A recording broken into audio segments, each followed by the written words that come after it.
Back among the toffs, Chelsea spent like toffs. They went for the best they could get and never mind the price. Their first ever £10,000 cheque bought Hughie Gallagher, the finest centre-forward in the land. Although only 5 feet 5, Gallagher had been scoring freely for Newcastle and Scotland. Chelsea, too, would get value for money.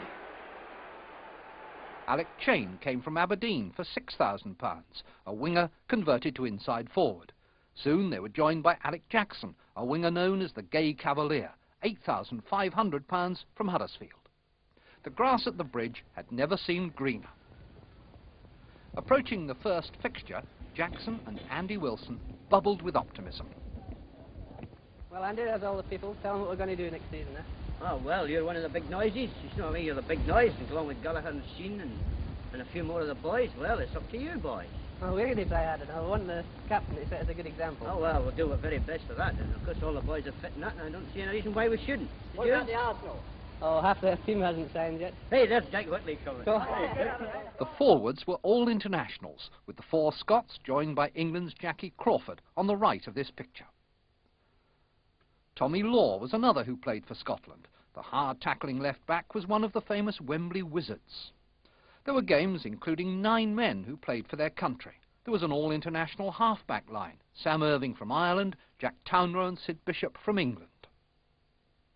Money spent brought money in. The first 5 home gates were all 50,000 or more. Arsenal, in November, drew 75,000. But despite a convincing cup victory over West Ham in foggy, frosty January, it was the same old Chelsea underneath. They finished 12th in the league and lost in the 6th round of the cup. The following season, Gallagher fulfilled every expectation. 41 games, 30 goals. His temper was as short as his stature. On one occasion he asked if he could leave the pitch to cool down. But when the aggression was properly channeled, few defences could curb him. Against Tranmere, when Chelsea wore their striped change kit, Gallagher scored both goals in a 2-all draw. That launched an FA Cup assault that carried them through to the last 4.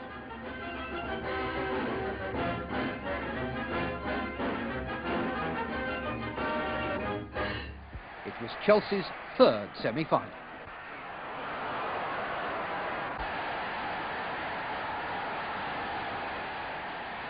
Gallagher had the stimulus of playing against his former club. But as in the 1911 semi-final, Newcastle were too good for them. In 1933, Leslie Knighton became manager, but despite his experience at Main Road and Highbury, he could never lift Chelsea higher than 8th. Goalkeepers were often the saviours of the Blues in those interwar seasons. Vic Woodley was good enough to play 19 times for England in 3 years. He needed to be, because Scotland's first choice, Johnny Jackson, was in Chelsea's reserves. Whatever the results, the crowds kept coming. Nearly 83,000 saw Arsenal in October 35, a Stamford Bridge record never to be officially beaten. And the tradition of powerful centre-forwards continued. George Mills, who played throughout the 30s, was the first to score 100 league goals for Chelsea. He was partnered for a while by Joe Bambrick, but the Irish international never quite reproduced his best form. Joe Payne, who had scored 10 goals in a game only 2 years earlier, cost £5,000. In wartime, Chelsea played in 2 Wembley Cup finals, losing to Charlton and beating Millwall.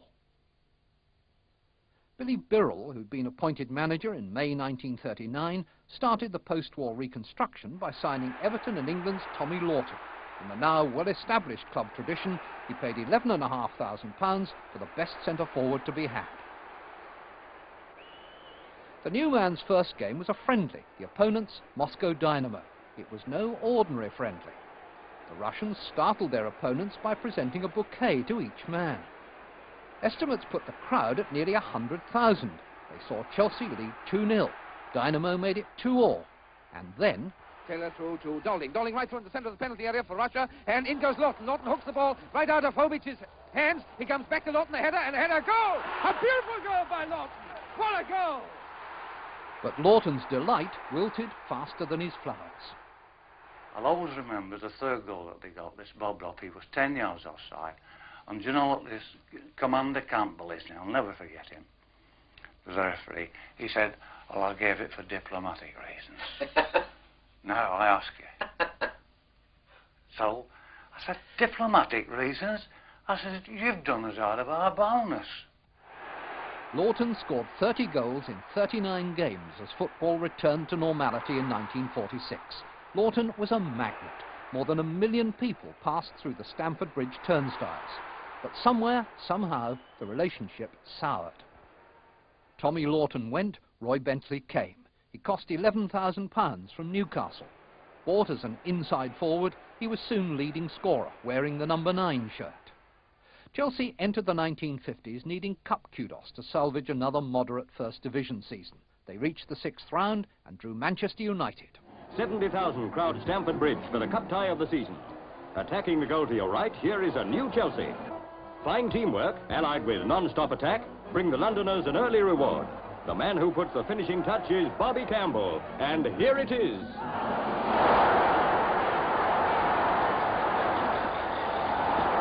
Nothing will go right for the men from Manchester. After throwing everything into the attack, they find their Wembley dreams dashed in a sudden Chelsea breakaway. From a Mitchell throw-in, the ball goes via Gray to Roy Bentley, who smashes it home. Look out, Wembley, here come Chelsea.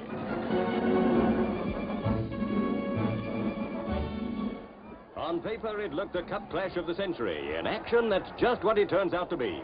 Arsenal attacking the goal to your right, and Chelsea make it a cup semi-final to remember. A Hughes clearance goes upfield, and Bentley takes it from here.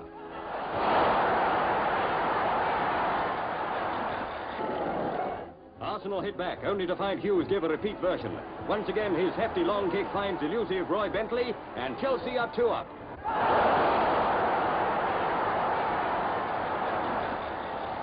A Cox corner kick does the impossible, dropping smoothly into the net.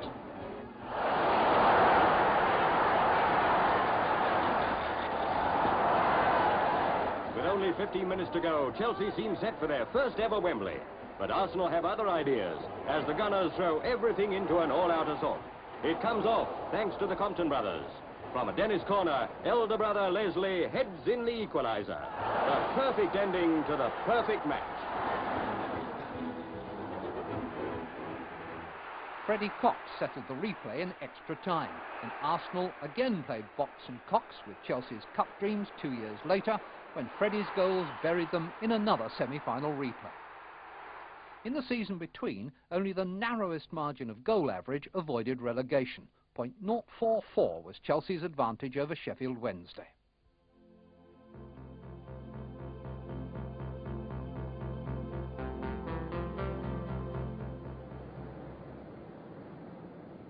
Extensions and improvements kept Stamford Bridge among the elite of British stadia. On the field, glamour and excitement were rarely lacking, but the cupboard remained bare. No cups, no major titles. Enter in 1952 Ted Drake, a new manager with new ideas about how to achieve the old ambitions. As a player with Arsenal, Drake had scaled the peaks. At Chelsea, he didn't intend to linger for long in the foothills. I had a feeling that they were very cup-minded. And I said to the players, I would like to win the cup, of course, but I would dearly love to win the league. And they really gave me the impression that they had no chance. Drake tackled the image first. Just as George Roby had begun the music hall link, so the club's hospitality to the pensioners of Chelsea Hospital had also backfired. You don't like that tag, pensioners, do you, Ted? Not really, Max, no. From the affection side, it's quite okay. But from the old music hall joke, no. I think, if I can, I'd like to replace it with something else. The new badge was a lion rampant. Drake's next objective was to make it raw. In his first programme notes, he asked the fans to be not just louder, but more committed, more partisan. I knew that in time I would eventually come to a younger side, because that was always my ambition. And you've got to get the crowd behind youngsters, haven't you? Among managers, the Trilby was giving way to the tracksuit. Drake was one of the first to leave the office for the training ground to put skills on a par with stamina. And there was another policy change. Round the nucleus of his inherited side, Ted recruited not stars, but bargains from less obvious sources. Ron Greenwood, a wartime Chelsea player, signed from Brentford. Peter Sillett, a fullback from Southampton. Stan Wicks, who played under Drake at Reading. Chick Thompson from Clyde to keep goal. Amateur international Derek Saunders from Walthamstow Avenue. John McNichol, aged 27, from 3rd Division Brighton. Seamus O'Connell, another amateur from Bishop Auckland. 18-year-old Frank Blunston from Crewe. Plus Les Stubbs and trainer Jack Oxbury. Ted Drake had warned that he would need 3 years to make a serious bid for the championship. He was patient through 2 modest seasons. 1954-55 began better. In October, Roy Bentley scored his 100th league goal for the Blues. A fortnight later, Manchester United were the visitors. There was another huge crowd, and they were not disappointed, even though Chelsea lost 6-5. Jimmy Thompson phoned up. Would always phone whenever he was going away watching, would always phone for the result. And he phoned through this time, and I said to him, we've gone down to Manchester United 6-5. And I said, Seamus have got 3, just imagine. And before I could say another word, he said, now don't worry at all, Governor, I've got a better player than any of those. And do you know who it was? Jimmy Greaves, our famous schoolboy international. It proved to be possibly one of England's greatest players.